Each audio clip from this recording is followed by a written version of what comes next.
موسیٰ علیہ السلام نے بھی مردوں کو زندہ کیا، لیکن انہوں نے اس کو زندہ کیا جن کے پاس پہلے کان تھے، ذریعہ سننے کا تھا، جن کے پاس پہلے زبان تھی،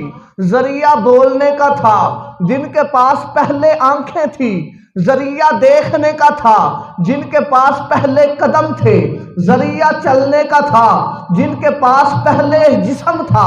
ذریعہ حرکت کا تھا، صرف روح نہیں تھی ورنہ پہلے وہ جاندار تھے، انہوں نے اس کے اندر روح کو ڈال کے زندہ کیا۔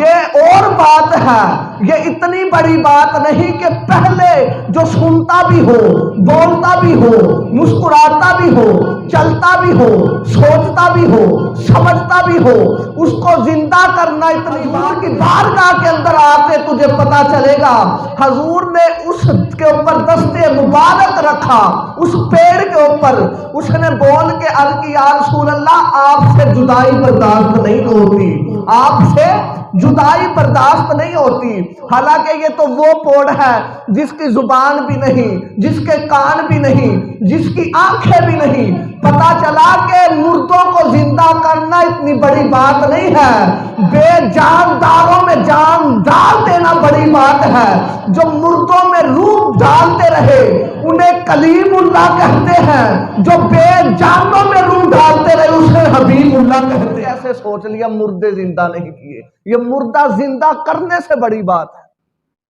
مردوں کے پاس پہلے اعضاء تھے، پہلے ان کے پاس ہر چیز کا آلہ موجود تھا،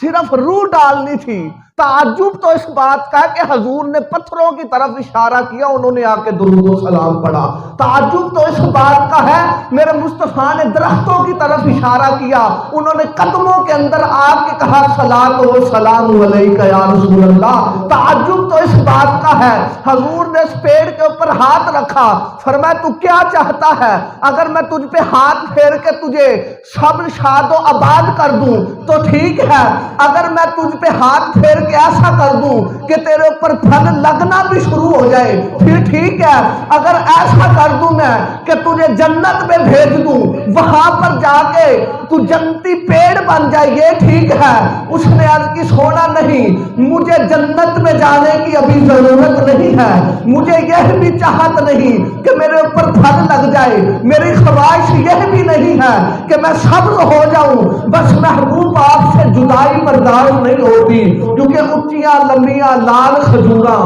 پتر جنا دے ساوے، جس دم نال پیار سانو او دم نظر نہ آوے، گلیاں سونج ہزار دسن اتے ویڑا کھاون نو آوے، غلام فریدا اوتھے کی وسنا جتھے یار نظر نہ آوے۔ از کی محبوب جدائی برداشت نہیں ہوتی، بات سبز و شاداب کی نہیں، بات پھلوں کی نہیں، بات تو آپ کی ذات کی ہے۔ حضور ساری کائنات کے لیے آپ کی ذات ہی روح ہے، آپ کی ذات ہی جان ہے، مجھے کسی چیز کی ضرورت نہیں، بس آپ کے قدموں میں جگہ مل جائے یہی بڑی بات ہے۔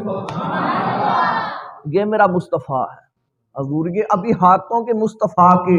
ہاتھوں کی برکت ہے میرے مصطفیٰ علیہ السلام کی، اور یہ ایسا محبوب ہے۔ پھر اس پیڑ کو حضور کے ذریعے زبان بھی ملی، اس پیڑ کو سننے کی سماعت بھی ملی، اس پیڑ کو کچھ روایتوں کے اندر تو لکھا گیا وہ پیڑ چل کے منبر کے پاس آیا تھا محبوب کے پاس، پتہ چلا چلنے کی طاقت بھی مصطفیٰ کی وجہ سے ملی۔ پھر سب سے بڑی بات کہ وہ بات کو سمجھ رہا تھا اور جواب دے رہا تھا، اگر اسے سمجھ ملی صدقہ مصطفیٰ ملی، اگر اس کو بولنے کا شعور ملا تو صدقہ مصطفیٰ ملا، برکات دست مصطفیٰ ملا، تو یہ میرے محبوب کی ذات ہے۔ اگر چاند کی طرف اشارہ کرے تو دو ٹکڑے کر دے، اگر سورج کی طرف اشارہ کرے ڈوبا ہوا سورج اثر پہ آ کر کھڑا ہو جائے۔ رب کعبہ کی قسم کائنات کے اندر محمد جیسا صادق بھی کوئی نہیں، محمد جیسا امین بھی کوئی نہیں۔